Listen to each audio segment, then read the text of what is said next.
There's something in your house right now that you cannot see. Not something dark, not something threatening, something ancient, something assigned, something that has been standing guard over the threshold of your home since the moment you were born. And most people live their entire lives without ever once noticing it is there. I want to tell you about the 3 signs. Not the signs you read about in devotional pamphlets, not the comfortable, vague assurances that everything is fine. I am talking about the specific, concrete, verifiable signs documented across centuries of Catholic mystical tradition, confirmed through the accounts of saints who saw with eyes the rest of us have stopped using, that tell you with a precision that should stop you cold whether the angels of God are present and active in your home right now. Because here is what I have learned after decades in this ministry. Most homes are not defended the way their inhabitants believe they are, and most people would not recognize the presence of a guardian angel if it was standing 3 feet away from them. Stay with me through all of this, because what I'm going to share in the next several minutes may be the most clarifying thing you have heard about the spiritual life in years. And I mean clarifying in both directions. It will show you what protection looks like when it is real. And it will force you to ask a very serious question about whether what you currently have in your home qualifies. The world you cannot see. Let me begin with something the modern world has worked very hard to make you forget. The universe is larger than you can perceive. Not in the astrophysical sense, though that is true as well. In the ontological sense, in the sense of what actually exists. The Catholic tradition, drawing from Scripture, from the councils of the Church, from the testimony of the saints across 20 centuries, teaches with absolute clarity that the visible world you inhabit is surrounded by, interpenetrated by, and in constant contact with an invisible world that is neither metaphor nor mythology. It is real, it is populated, and it is paying very close attention to what happens in your home, in your family, and in your soul. The are not fairy tale figures. They are not the soft-winged, gender-neutral decorations you find on greeting cards. They are vast, powerful, intelligent beings of pure spirit whose existence predates the creation of the physical universe. When the book of Job describes the sons of God shouting for joy at the laying of the earth's foundation, it is describing beings who were already ancient when the first atom of matter came into existence. And God, in His extraordinary providence, has assigned particular angels to particular human souls. This is not pious speculation. The Church teaches it.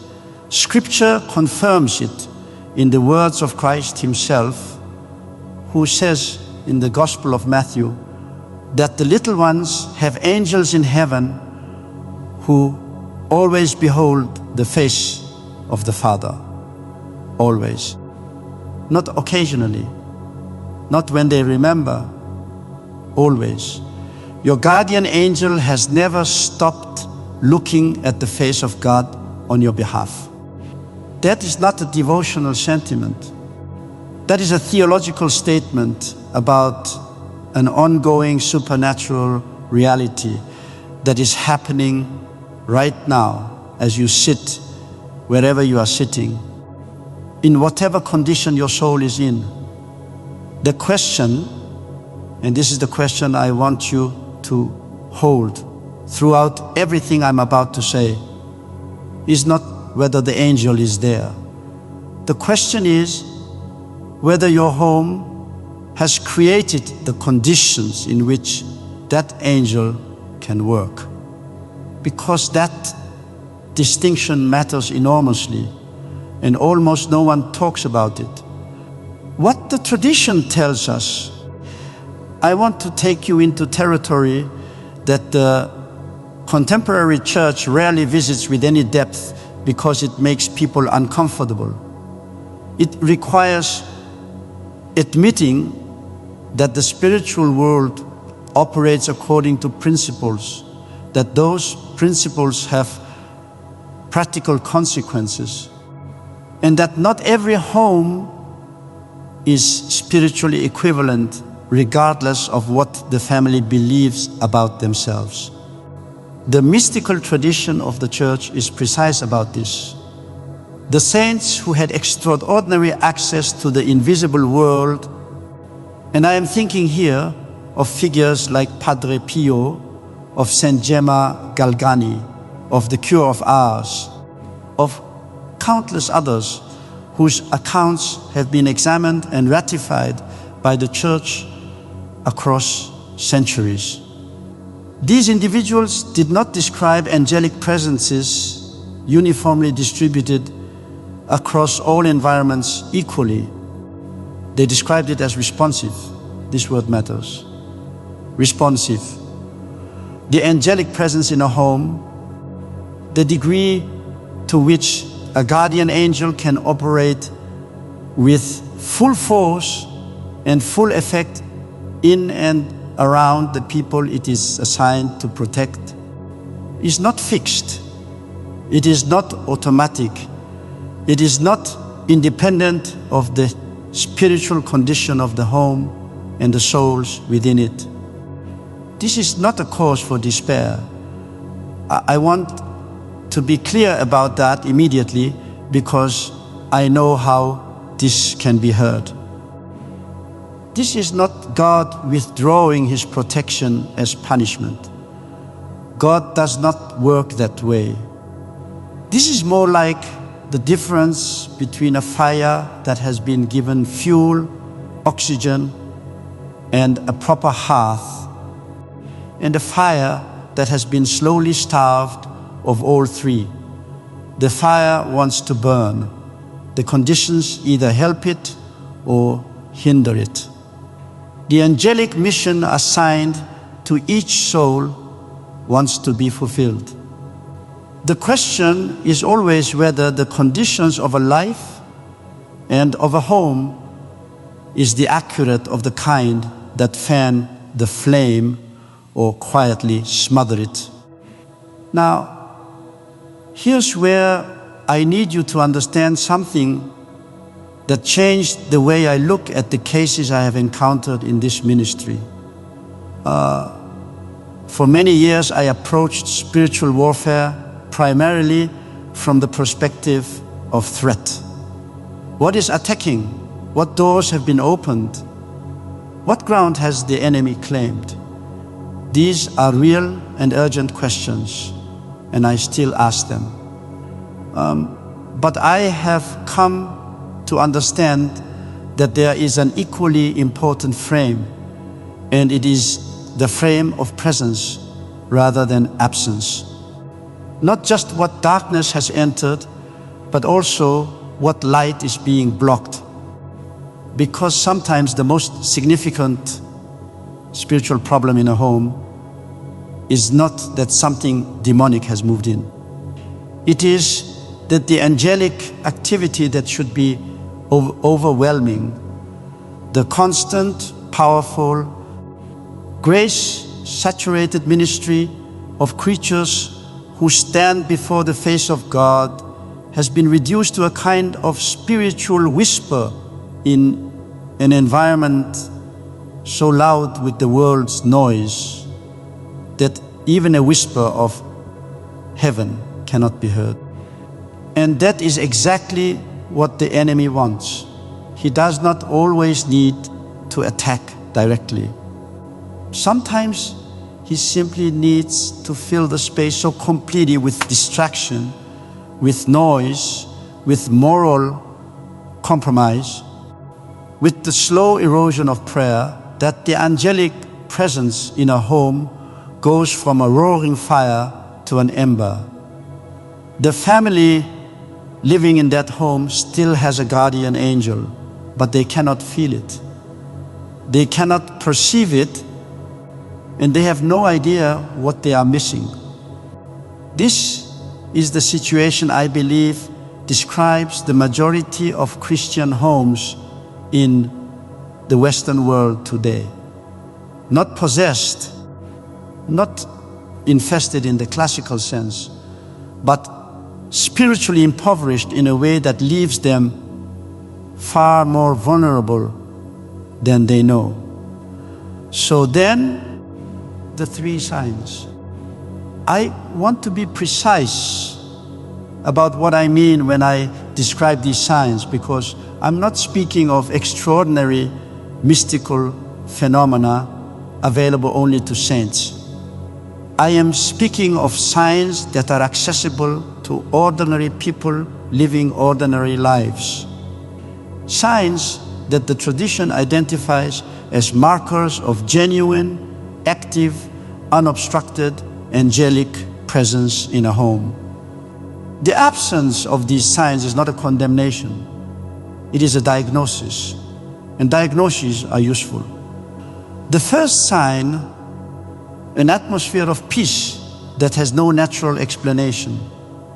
The first sign, and in some ways the most difficult for the modern mind to grasp, precisely because it is so simple, is this: a particular quality of peace. Not the peace that comes from financial security, not the peace that comes from the absence of conflict on any given Tuesday, not the warm feeling you get when the house is clean and dinner is ready and everyone is behaving. Those are natural goods, and they are real, but they are not what I am describing. I am describing a peace that persists underneath chaos, a peace that is present during illness, during financial pressure, during the ordinary crushing difficulty of raising a family in a world that seems bent on destroying everything sacred. A peace that people who visit the home sometimes notice before they can name it. A peace that the family itself often cannot fully explain, except to say that in spite of everything, there is something here that holds. The tradition calls this the peace of God that surpasses all understanding, and the apostle describes it precisely that way, as surpassing understanding, because it does not come from circumstances. It comes from proximity to beings who stand permanently in the presence of God. The guardian angel operating freely in a home brings something of heaven's atmosphere with it. This is not romantic language. This is theological precision about what angels are, what they carry, and what their presence does to the spiritual environment around them. Saint Thomas Aquinas, working from scripture and from the tradition before him, describes the angels as participating so fully in the divine beatitude that their very presence communicates something of that beatitude to the souls near them.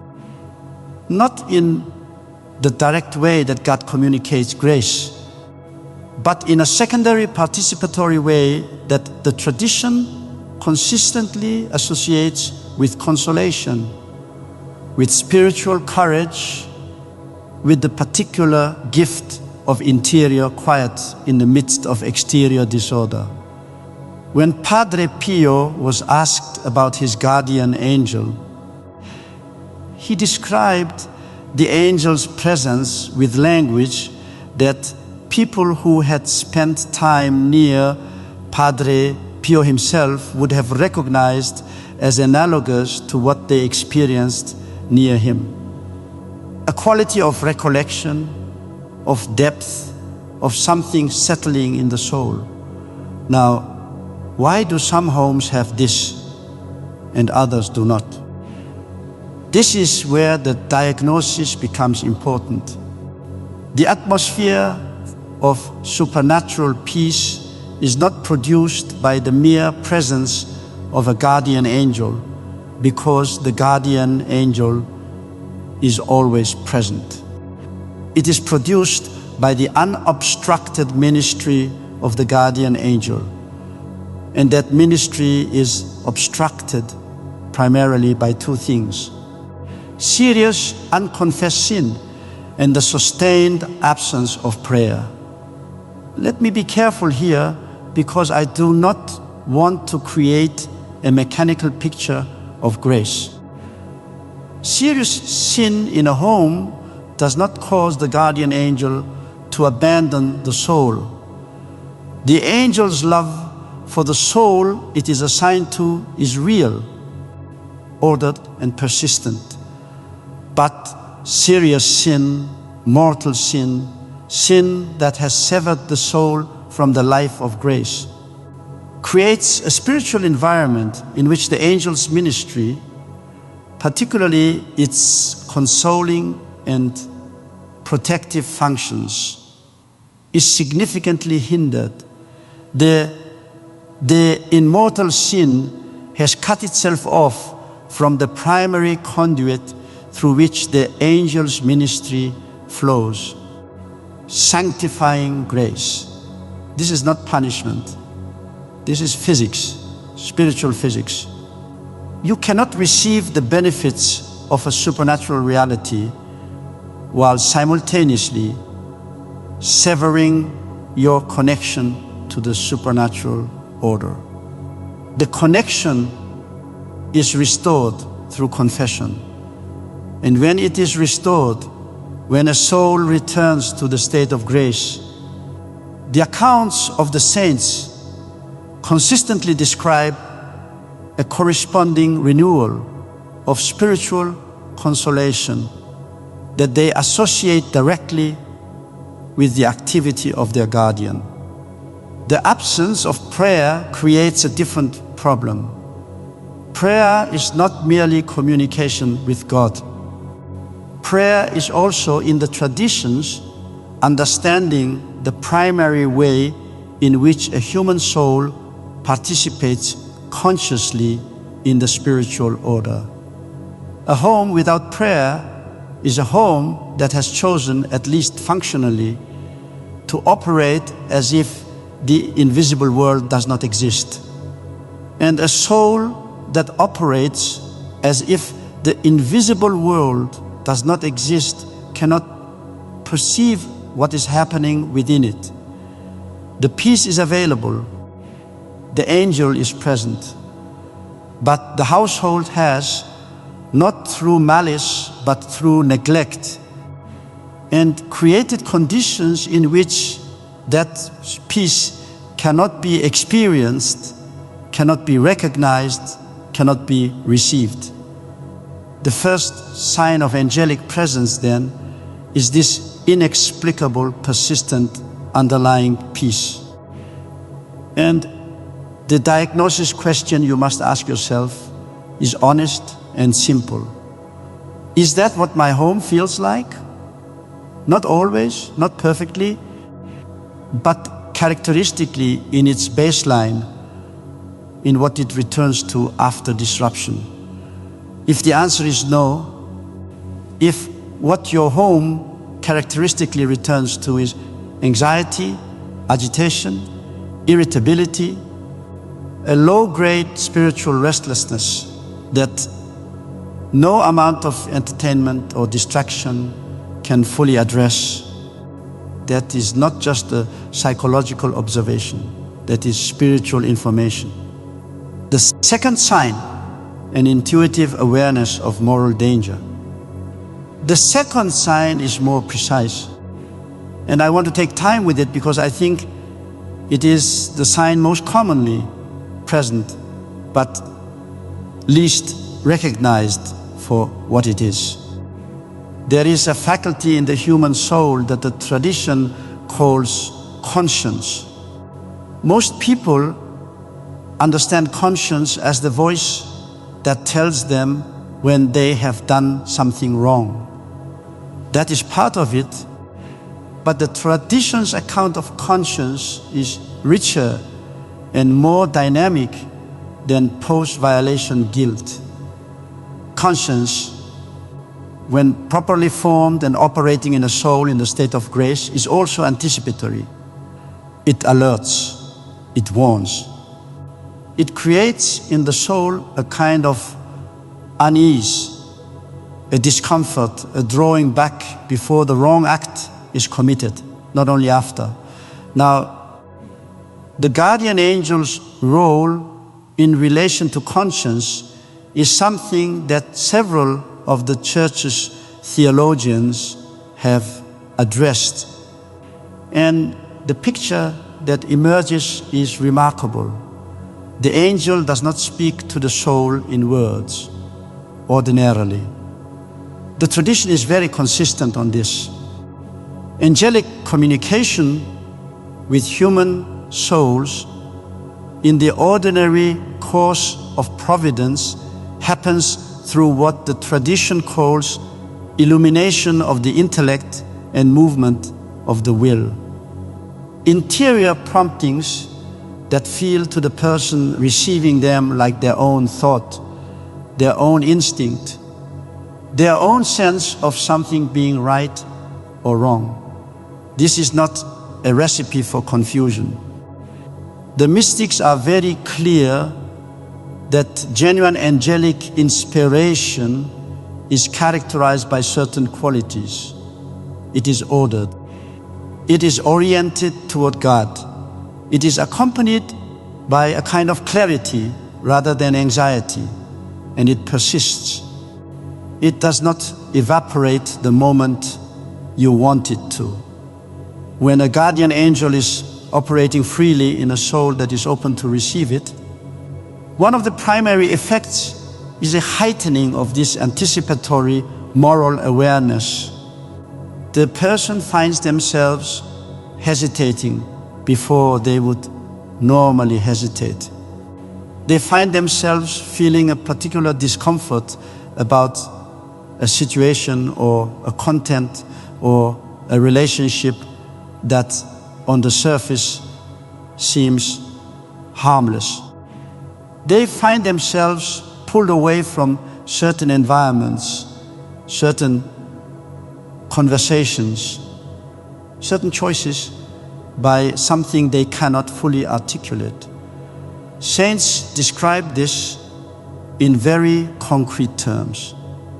The cure of Ars, St. John Vianney, described the influence of his guardian angel as the most consistent interior companion of his spiritual life. A presence that operated not through visions or voices, but through the quiet, persistent movement of his attention.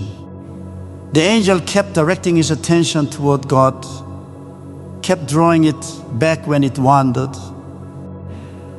kept creating in him a discomfort with everything that was incompatible with God's presence.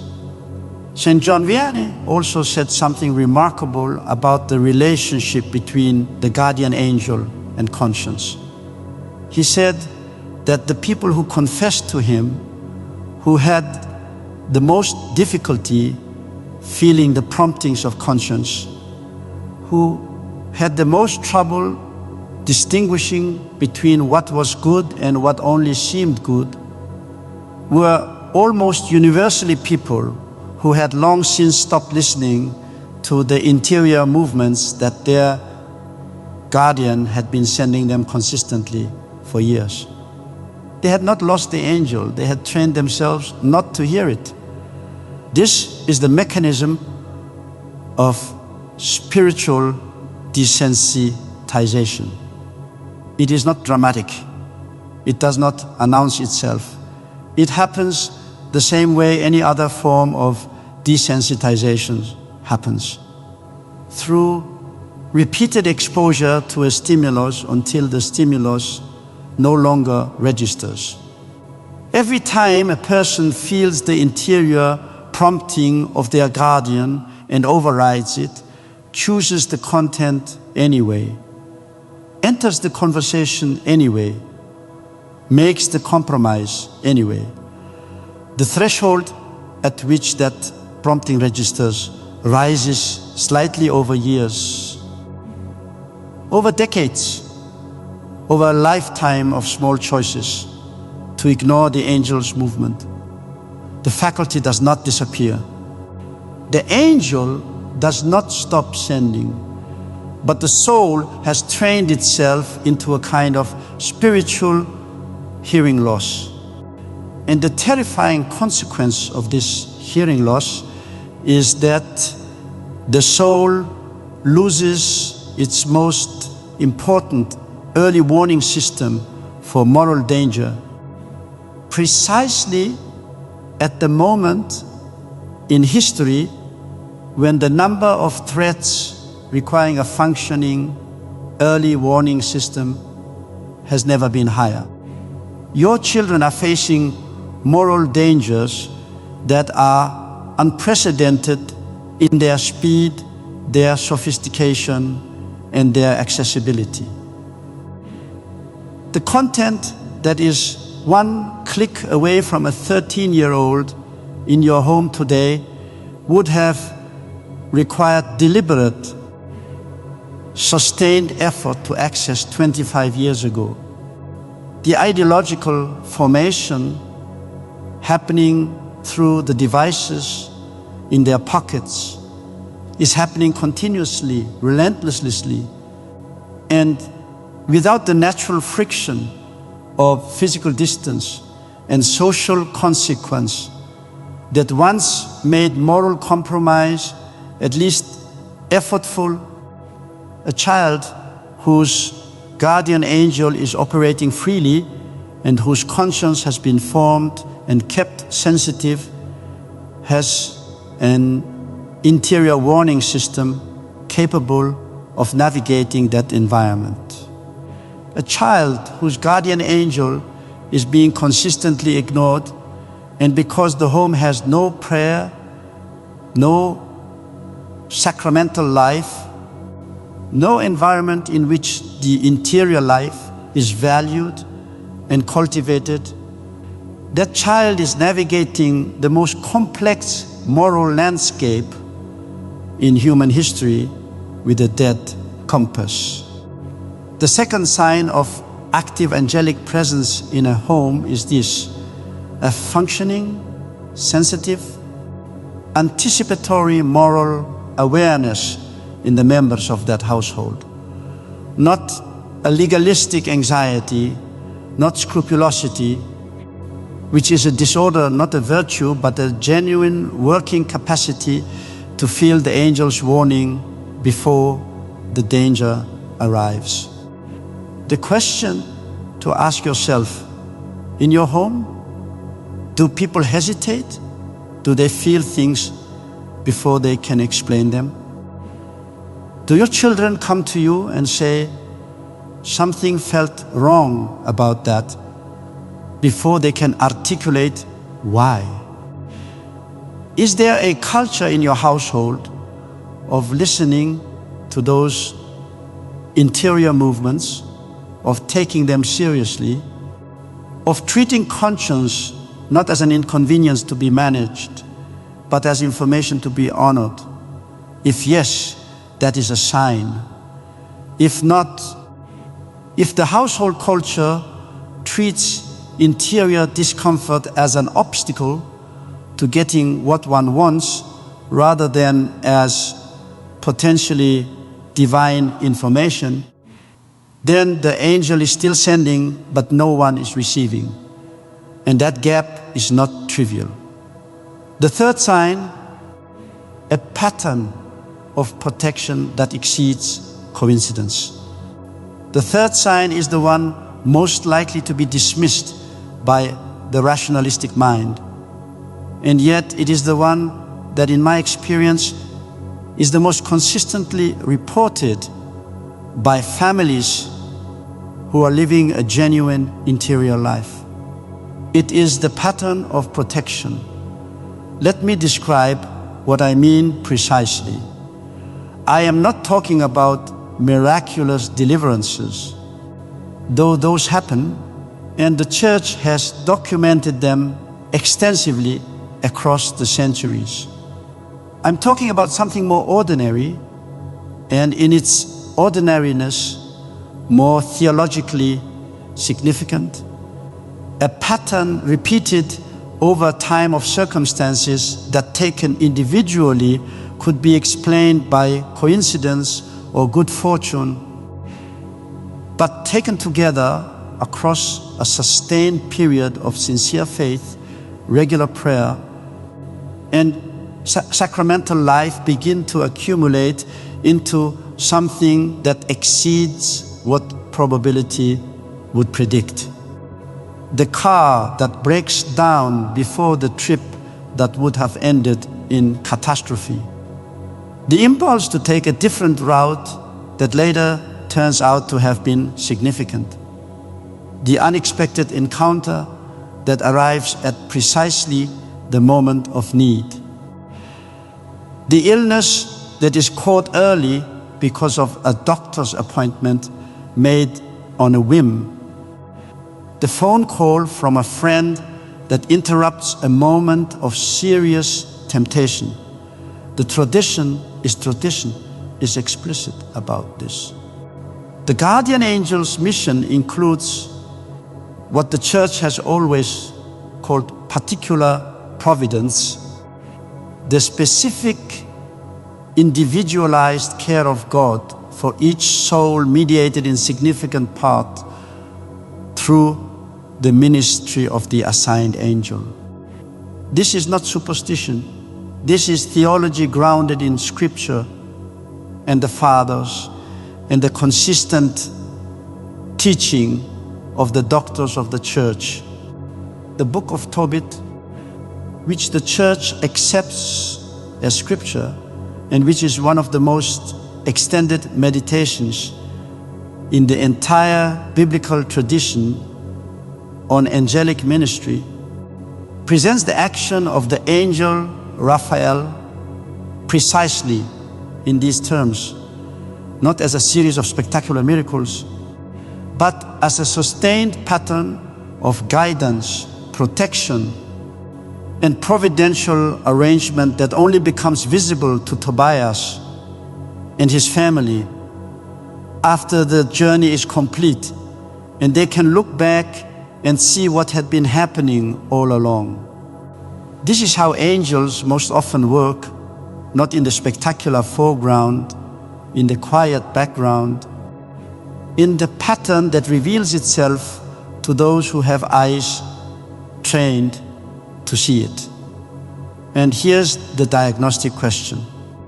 Are you tracking your life with the kind of attentiveness that would allow you to see the pattern? Because the pattern is there. The tradition is unambiguous about this. Every soul has a guardian. Every guardian is active. Every guardian is working with extraordinary intelligence and love toward the flourishing of the soul. It is a sign to the pattern of providential protection, is always present, but it is visible only to the soul that is paying attention, real attention. The kind that can perceive the hand of God moving through the circumstances of ordinary life is itself a spiritual faculty that must be cultivated. It atrophies. Without use, it is sharpened by prayer, by gratitude, if I practice examining one's day with the question, where did I examining God today? Where did I feel guarded? Where did something turn when it might have gone worse? This is the practice the tradition calls the exam, and it is not a pious exercise for the spiritually advanced. It is a perceptual training for the ordinary Catholic. It trains the soul to see what is already happening, to recognize the pattern that is already there, to become conscious of a protection that has always been operative but has gone unnoticed, precisely because no one was looking for it. Families who practice this, who chew, who pray together at the end of the day, who name the moments of grace and protection they experienced, who speak about the spiritual life as a real ongoing reality rather than a background assumption. These families begin to see the pattern. And once you begin to see it, it changes everything. It changes how you face difficulty, because difficulty looks different when you believe something vastly intelligent and vastly powerful is actively working to bring good from it. It changes how you make decisions, because decisions look different when you believe your guardian angel is capable of closing certain doors and opening others in ways you cannot fully anticipate. It changes how you pray, because prayer looks different when it is not a monologue into silence, but a conversation with a God who is answering through the movement of your circumstances, your conscience, and your interior life. The third sign is the pattern of protection, and it is visible to those who are looking. The question is whether your family is a family that looks, what you are missing and what it costs. I want to stop here and say something that I have been building toward through everything I have shared. Something that I believe is the single most important spiritual insight I can offer a family in this particular moment of history. The three signs I have described, the atmosphere of peace, the intuitive moral awareness, the pattern of protection, are not exotic. They are not reserved for monasteries or convents or the spiritually heroic. They are the normal condition of a home that is living the faith with sincerity, with the sacraments, with daily prayer, and with the kind of interior attentiveness that the tradition has always considered simply part of what Christian life means. They are normal, and we have forgotten that they are normal. We have accepted as a culture, and increasingly as a church, a version of Christian life in which the supernatural is bracketed, in which faith is primarily a set of moral commitments and community affiliations and cultural identities, in which the invisible world, the angels, the saints, the constant movement of grace through the circumstances of ordinary life is real in principle. but not particularly relevant in practice. And what we have lost by accepting that bracketed version of Christianity is not merely some devotional richness that the pre-modern world had and we have outgrown. What we have lost is our primary mode of defense, because the invisible world did not agree to be bracketed. The angels did not stop working because modern Catholics decided to stop paying attention to them. The enemy did not reduce his activity because the culture decided that spiritual warfare was medieval superstition. The battle has continued at exactly the same intensity, while the number of people equipped to perceive it, to engage it, and to operate in it with any competence has collapsed. I have been doing this work long enough to tell you what that collapse looks like on the ground. I see it in the cases that come to me. I see it in the families who arrive having lived for years, sometimes decades, in homes where the sacraments have been neglected, where prayer has been replaced by the ambient noise of entertainment, where the sacramentals have been packed away as embarrassing relics of a less enlightened era, and who are now experiencing the consequences of that long vulnerability in ways they cannot explain and do not have the theological framework to address. The darkness does not enter dramatically. It does not announce itself. It moves into the vacuum created by the absence of light, and it moves slowly enough that by the time the family notices something is wrong, the inexplicable anxiety, the breakdown in relationships, the spiritual deadness that no activity can relieve, the process has been underway for years, and then they come to me and they want to know why. The answer is almost always the same in its essentials, though it takes different forms in different families. You stopped paying attention to the invisible world, and the invisible world did not return the favor. This is the cost. And I am not saying it to produce guilt. I am saying it because the cost is real, and the restoration is available, and the path from one to the other is not complicated. Though it is demanding, your guardian angel has not given up. The peace is available. The moral clarity is available.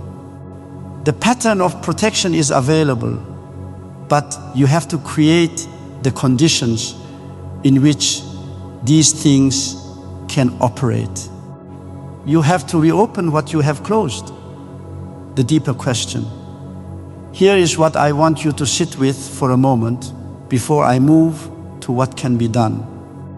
The three signs I have described are simultaneously signs of angelic presence and, in their absence, signs of something else.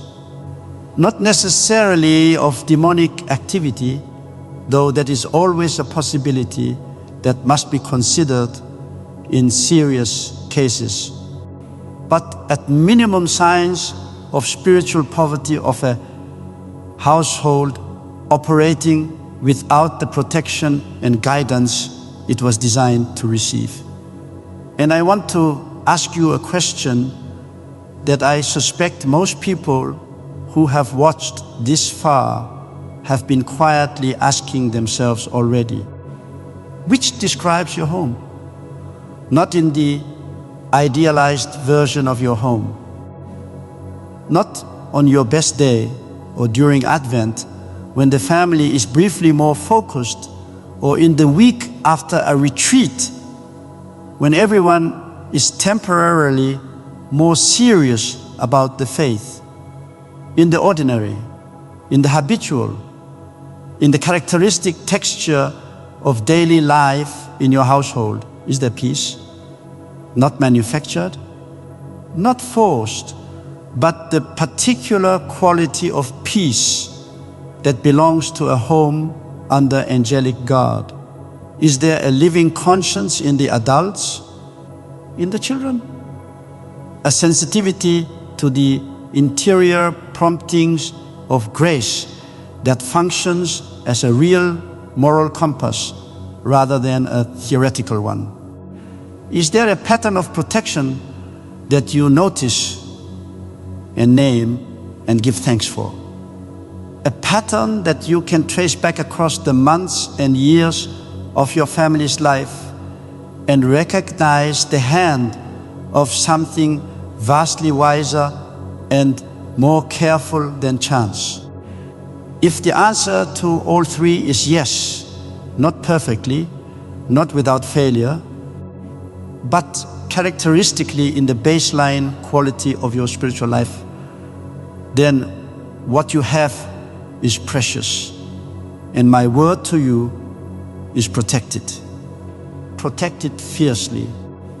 The conditions that have allowed the angelic presence in your home to operate freely must be maintained and deepened, because the pressure on those conditions from the surrounding culture has never been greater. If the answer to one or more of those questions is no, or if you honestly do not know, if you have lost the capacity to evaluate the spiritual quality of your own home because you have been too long inside the fog, then what I am about to say in the next section may be the most practically important thing you hear. The spiritual physics of restoration. I want to talk about restoration, specifically about the mechanism by which the conditions for full angelic activity are restored in a home and a family that has, through whatever combination of neglect and distraction and the slow erosion of faith under cultural pressure, allowed those conditions to deteriorate. Because this is not complicated, it is demanding, but it is not complicated. The first and most urgent element of restoration is the sacrament of confession. I have said this before in other contexts, and I will keep saying it until I run out of breath, because it is the most consistently underutilized source of spiritual restoration available to the Catholic family. Confession is not primarily about guilt release, though the relief that comes from a good confession is real and deep.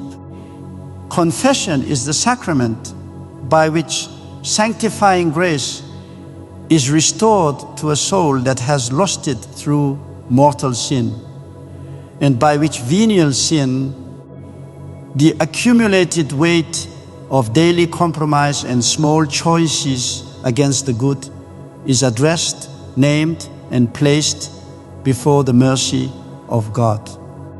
And the restoration of sanctifying grace is not a small thing in the context of what I have been describing.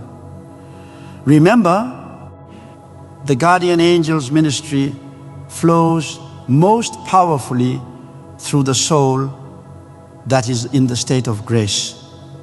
Confession is literally the act by which the primary conduit of angelic ministry is reopened.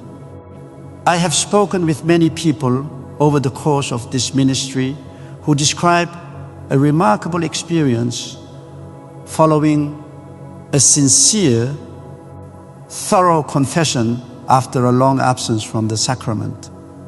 They describe something shifting, something settling, a quality of peace returning that they had forgotten existed, a sensitivity to interior promptings that had been dulled for years, suddenly sharpening.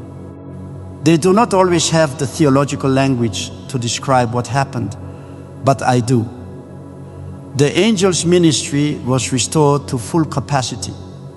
The second element is the establishment of a genuine daily prayer life in the home. And I want to be precise here about what daily prayer means in this context.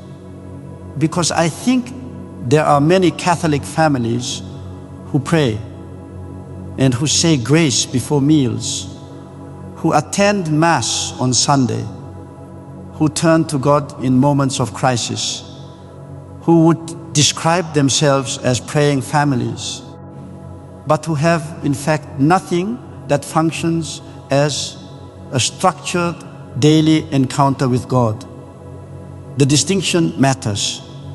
Structured daily prayer, the rosary, the liturgy of the hours, morning offering, the family exam, does something different from crisis prayer or occasional devotion. It creates a rhythm, and rhythm in the spiritual life, as in the physical life, changes the fundamental condition of the organism that lives within it.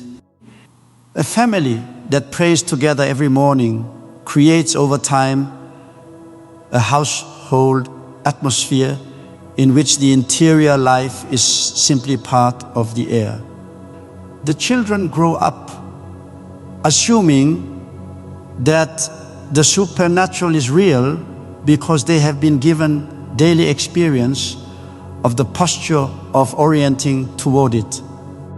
The adults maintain a reference point, a daily return to God that prevents the week's accumulation of distraction and compromise from hardening into habit. And the guardian angels of each member of that household operate within a spiritual environment that has been, through the family's daily prayer, actively and consciously opened to the invisible world. The third element is the proper ordering of the home through sacramentals.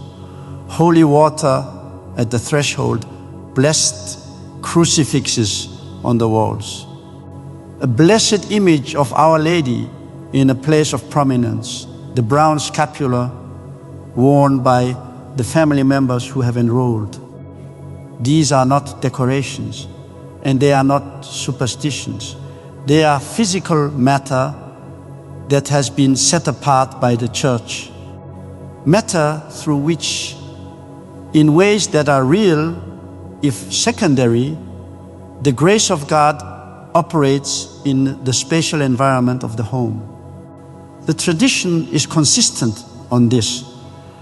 A home that is properly ordered through blessed objects is a home that has been, in a real sense, claimed for God. And a home that has been claimed for God is a home in which the angelic ministry operates with a kind of spiritual freedom. A freedom from the particular interference that demonic forces exert in unconsecrated environments.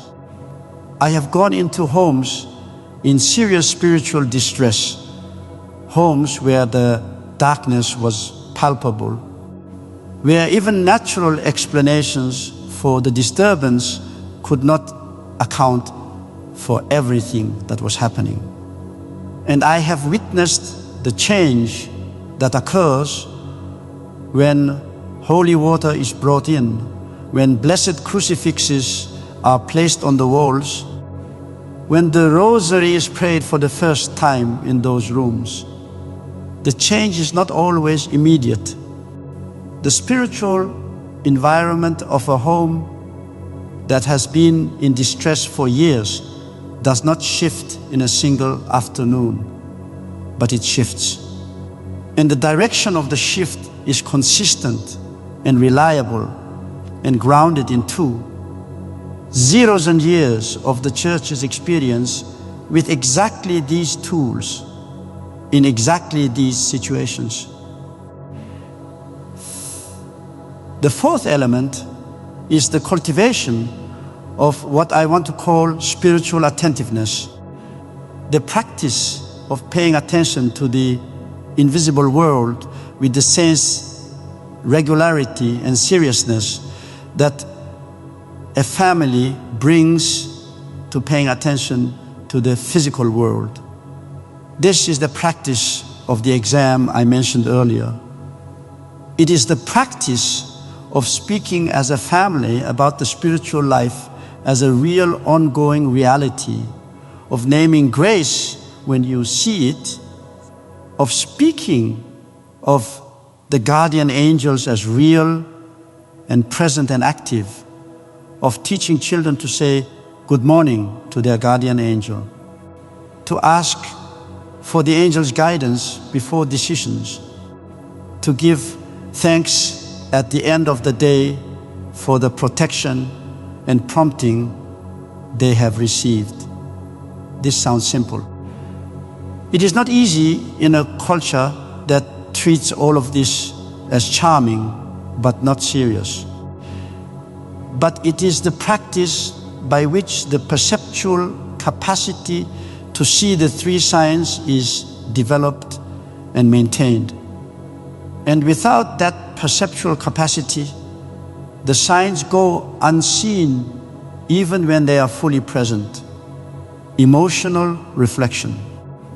I want to step back from the theological precision for a moment because I think there is something I have been circling around that needs to be said plainly.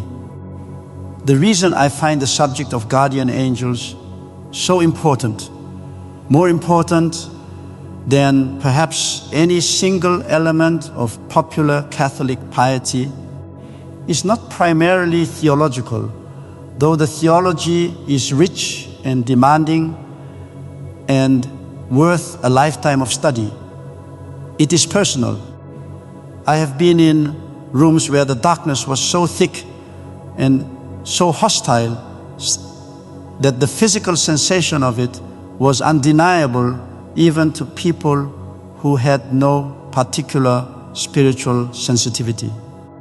I have sat with families in the aftermath of years of spiritual neglect, watching the consequences of a long vacancy play out in broken relationships, in children who had lost their faith, in adults who had forgotten what peace felt like.